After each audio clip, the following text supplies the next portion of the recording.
Peningkatan kemampuan prajurit tidak terlepas dari unsur pembinaan yang harus dilakukan oleh lembaga pendidikannya, karena lembaga pendidikan merupakan cikal dari sebuah proses pembinaan jangka panjang dalam rangka menjalankan amanah bangsa Indonesia.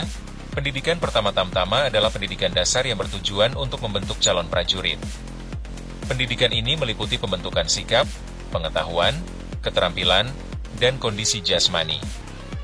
Tujuannya adalah membentuk sikap dan perilaku sebagai prajurit Sabta Marga dan Sumpah Prajurit, membentuk pengetahuan dan keterampilan dasar keprajuritan, membentuk kondisi jasmani yang samapta. Dalam menjalankan operasional pendidikan tidak lepas dari 10 komponen pendidikan diantaranya, kurikulum, paket instruksi, tenaga pendidik, tenaga kependidikan, alat instruksi, metode pengajaran, peserta didik, evaluasi pendidikan, anggaran pendidikan dan fasilitas pendidikan dan berkaitan dengan kondisinya. Faktor yang berpengaruh dengan pengembangan lembaga pendidikan TNI.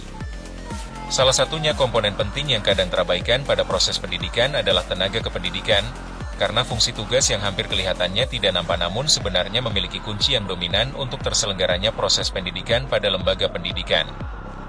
Tuntutan akan profesionalitas tenaga kependidikan sesuai dengan tugas dan tanggung jawabnya mulai dari penyiapan perangkat pendidikan saat proses belajar mengajar, maupun penyiapan perangkat lainnya dalam rangka mendukung proses di luar jam kelas.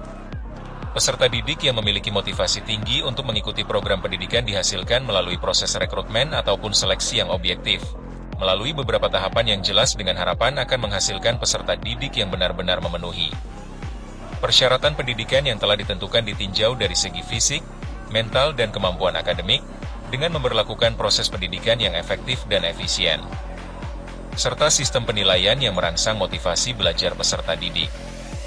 Langkah tersebut harus dilakukan guna mengantisipasi terjadinya beberapa kasus yang menyebabkan siswa tidak dapat melanjutkan kegiatan pendidikan. Jangan lupa subscribe dan like. Terima kasih sudah menonton.